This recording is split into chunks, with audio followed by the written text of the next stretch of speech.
Hi, this is Miriam Galdelli, and I'd like to welcome you to this latest episode of The Adaptive Human. Super excited to have Nathalie Mailhot here. Welcome, Natalie. Hey, Miriam. How you doing? Well, considering I'm doing pretty good. We'll let everybody in on the secret in a bit, but I'm doing really well. I'm doing really well. So Natalie is a speaking and presentation skills coach. I know a lot of people terrified of speaking out there. Essentially, she's all about communication. Her goal is to empower women to speak their truth in an authentic and strategic way. Using her intuition as one of her tools, she empowers women to step into their own shine by realizing their unique voices can have impact. By connecting all the pieces of the speaking puzzle, they can create more impact, be and sound like the experts they are. Wow. So you are an expert in this field. And you have just recently gone through some huge life changes, right? Yeah.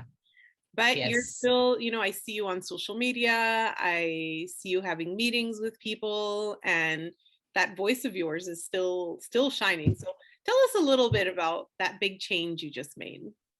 Yeah. So it's been about 7 weeks now. I guess we're into our maybe 8th week. On April 1st, we took a flight and we ended up in the Dominican Republic. And the project started on January 1st, 2021. And on April 1st, 2021 is when we left Montreal. And the idea behind this was my husband and I both work from home. He as an author, myself as a communications coach. We have a daughter, 7.5. And we wanted a different lifestyle. We wanted to provide new experiences for her and for ourselves, obviously. But in this pandemic, it's clear as day that you don't need to be in one location. And we wanted to be in a warm location where we are pretty much outdoors 24/7. I'm on my balcony, indoor, outdoor living constantly. It has changed our lives for like the incredible. And I'm so grateful that we did it.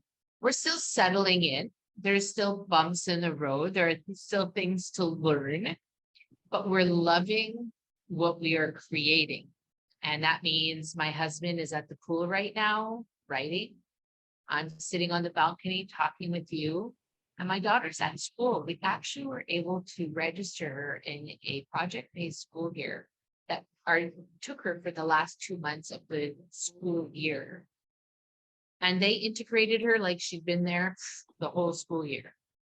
It was seamless.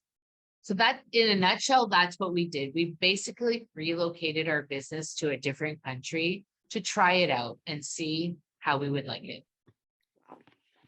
That is, I'm not going to lie, summer's coming. It's warm outside, so I'm not jealous of you. But when it was snowing in like April and it was cold and -5, you weren't my favorite person. I wasn't a lot of people were, well, there was a lot of people that were very happy for us, but a lot of people, I guess, were a little bit envious.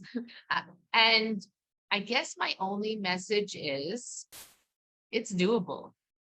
And not maybe for everybody in this moment, but it's absolutely doable. And I don't think Brett and I really understood the impact we were going to create when we started this process. Because since we've been here, I've had at least 5 people reach out to me to find out more about how we made this transition happen, what steps, any resources we could share. And the inspiration that it's created. And at first I was afraid of bragging, right? When you have something so good, there's this fine line to how do I share it without sounding so braggy. And somebody finally said to me, there's nothing to brag about. You are creating the life that you want. Why not show people what that looks like? So last week, I feel like I really burst open and I did this Instagram live and shared a lot about what we did. And it's sort of taken this whole layer off of me to say, yeah, not bragging. It's just factual right now. This is what our life is. Wow. So, Natalie, I remember you telling me that you didn't start off No. loving to speak in public. Oh my God. I remember you telling me, you're the one who always tells me that people actually fear public speaking more than death. They do. So, how did you learn to find your voice? It's such a good question. And I'm not sure I can pinpoint like the exact moment. Mhm. But if I go back to college because my background is with working with young children, those kids don't care what you sound like. You can sing your heart out, do poetry, laugh, scream. They just are entertained. And I think somewhere within like those high school, into your 20s, when you're sort of self-discovering, there's this moment where you sort of get stifled. And if I fast forward many years, I ended up working for a large cruise company that put me in front of people, like on stage, literally, regularly. And I didn't have a choice but to hold a microphone and talk. Mm. And by watching other people and the cruise directors and some of the cruise staff, the youth staff I worked with, you watch them and you think, oh, I like the way they're doing that. I'm going to try that. That part doesn't work for me. So I started embracing this love of being in front of people, because it is a bit euphoric, when you were there, that the feedback you get from people. And I started really enjoying it. And as I transitioned back into the Montreal scene, I was always in these positions of having to present, whether it was a sales call, some type of presentation for colleagues. So there was always these opportunities to rise up and shine. I say shine because that's what you should be looking at. How can I shine in this moment? Because you have a great service, a great product to offer, and you're not sharing it. And how many people are missing out on that? So, really to answer your question, I think it was a long transition of embracing it. And then realizing that more people needed help doing this is when I decided to launch the business. Okay. Wow. And I know that there's a lot of people out there who are listening to this podcast right now and are probably like, Yeah. nope, not getting in front of people. Don't want to do it. Yeah. They'll probably say, I'd rather die first. Yes. So what are your, if you had to give them the top 3 tips that you can think of? Oh, wow. Listen, right now we're in a situation that we are still doing a lot of this online presenting. Online presenting.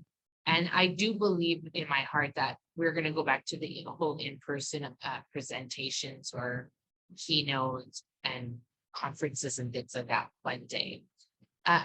And there is a sense, one of the things I try and teach my clients is to find the gentle balance between being prepared and being natural. Some people have the whole natural thing down to a science.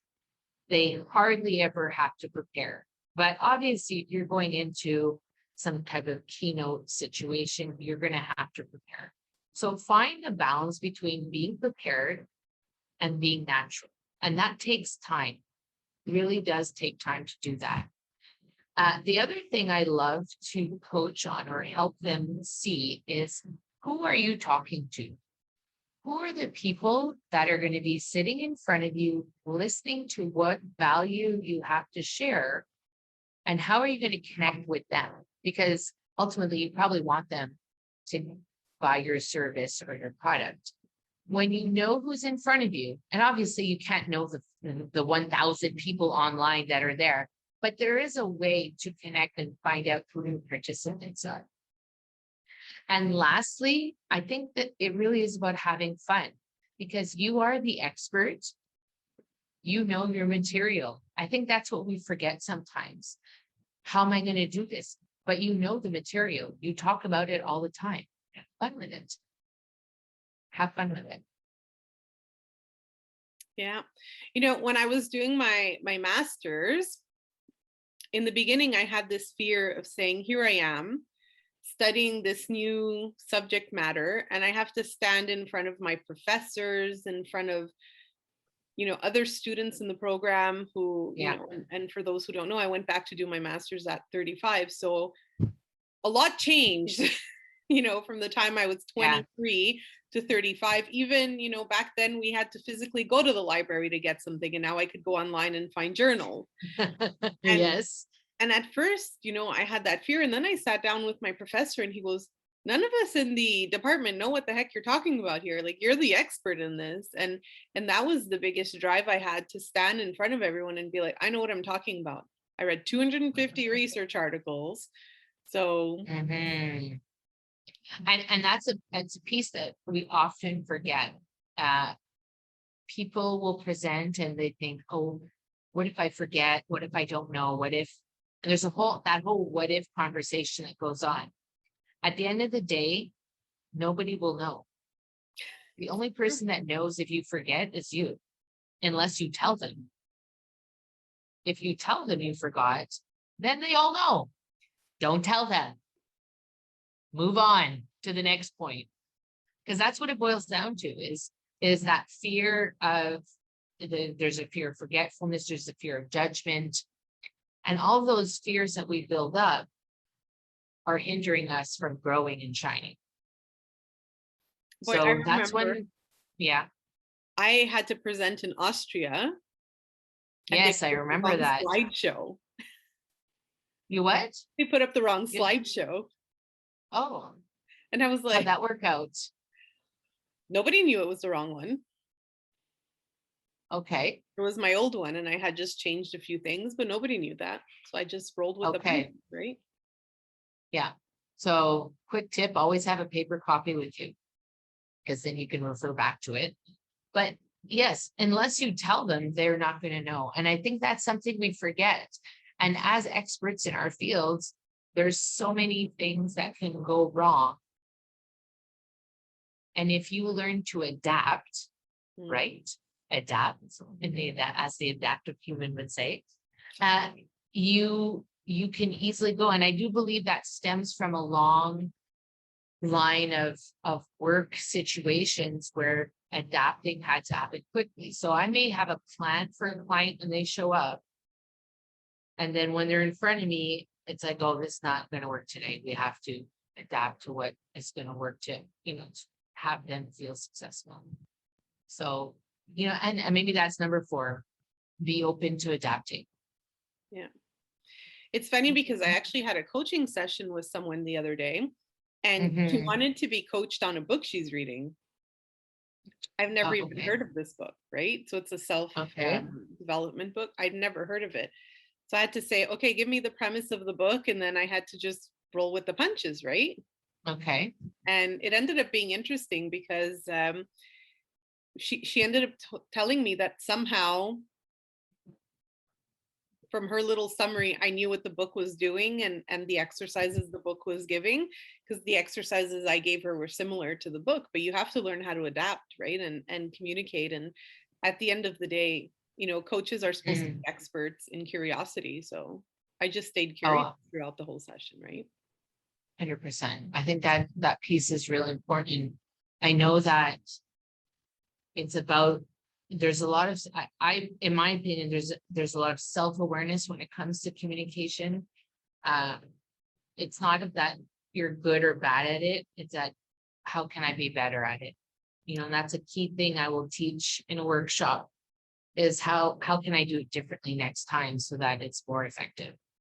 And we are not always open to that idea of doing better. It's like, I want the answer now, or I want to move on to the next thing. But we need to know, how can we do better the next time? And what are some communication killers? Like, what are a couple of things that somebody should avoid when speaking? Mm. So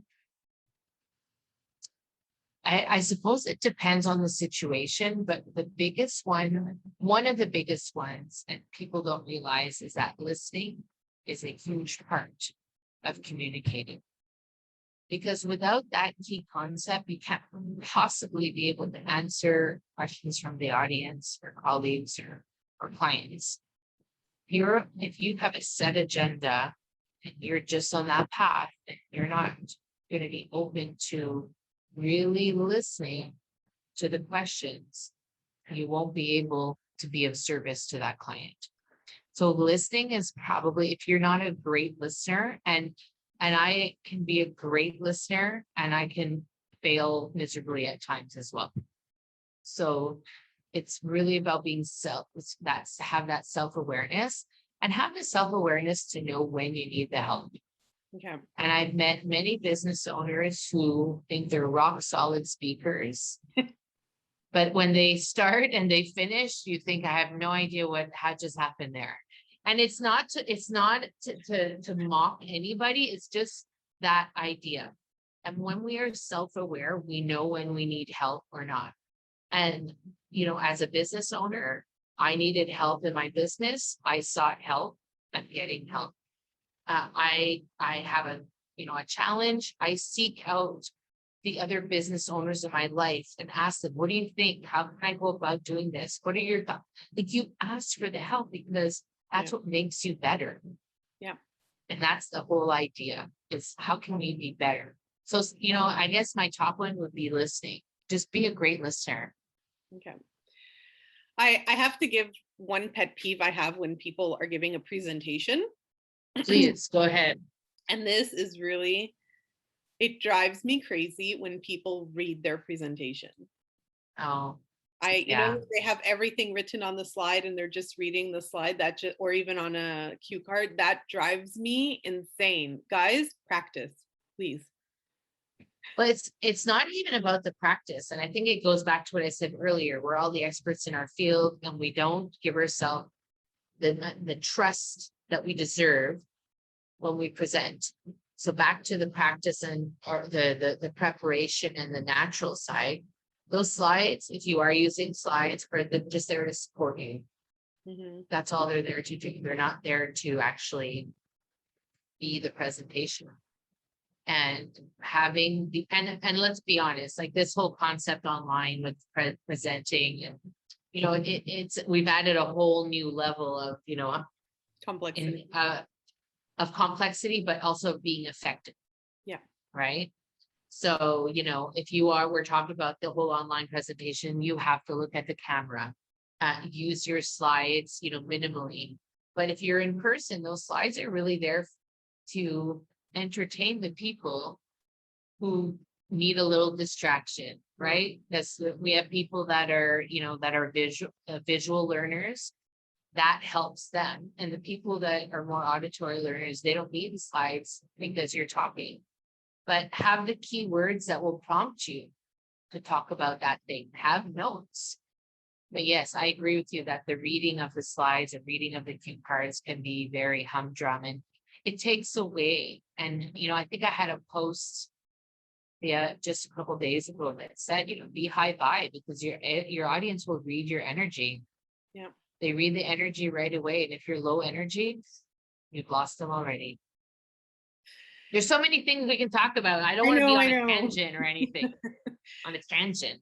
I'm not sure that people love 5-hour podcasts, though, so we have to. Yeah. No. It's good to be effective. Good to be short and effective. I have one more question for you. And I love asking this question, because I think it's really important. This podcast is really meant to help, I say entrepreneurs, but a lot of the topics that I've put out, it's even employees, professionals, various younger people who are just starting out. If you could go back, right? We're both a little bit older now. If you could go back and talk to your wiser, exactly. My grandmother used to say, yes, less young. That was her. Yes, less young. Yeah, I like that. What would you say to your teenage or young adult self? Oh, wow. What would I say to my teenage or young adult self? I probably would just say ignore the naysayers. And in my bio, you talked about, you said, I say that I want to be heard and seen. And I think there was a time in my life back then that being heard was really important. And the only way I could do it was if I spoke really loud, really loud. And people would say, why are you screaming? I'm right here. And I'm thinking, I'm not screaming. But I really believe I wanted you to see me and I wanted you to hear me. And I didn't feel heard. I didn't feel seen. So I just felt I needed to be louder. And really, I didn't need to do all that. I just needed to know that what I had to say was important. And it had value. And if somebody didn't like it, then move on. Yeah. And there is this great meme. I can't do the meme right now because it uses a swear word, but it's about not giving beep a beep about that. And it's hard. Let me tell you, it would be very hard to convince my younger self to not care about what other people think. And that's why wiseness kicks in. And now it's just like, yeah, moving on. Yeah. That would be the big one, is just don't worry about being heard and seen. You are seen, you are heard. And the people that see and hear you, they really do. And that's what I want to bring to women now, is that what you have to say is important. I want you to be heard and be seen. Be visible and be heard. And let's find the gentle balance there. It's funny. Recently, I was at a conference and there was a sprinter who holds a world record.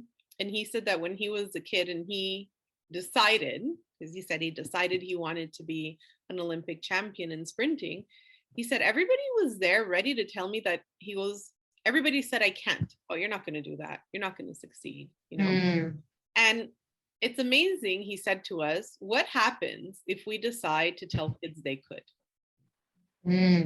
Yeah. We have 3 key things we say to our daughter every day when we drop her off at school, when she goes to bed. And I do believe somewhere in there, they're meant for me to hear as well. But we tell her, you're smart, you're strong, and you're brave. Every day. Every day. And it sinks in. And I believe when I hear the words, they sort of make my heart smile. Because it's not that I didn't know that I have those things, but when you hear them, from a different perspective. So yes, we can. Everybody can be an effective speaker anytime. It just depends on, why is that important to you? Yeah. Mm-hmm. Natalie, thank you so much Miriam for being on this podcast. I'm so happy. So yeah, far thank you. from me now, but we're still close. I'm far, but we're still close, and I'm not worried about that. I think the beauty of what we decided to do, what was easier, is that technology now is so beautiful that I can connect daily with friends and family, and enjoy their company, even if we're a little bit further. Yeah. Thank you, everybody, for tuning in to this episode of The Adaptive Human. If you would like to be part of the podcast, please send an email to adaptivehuman@gmail.com.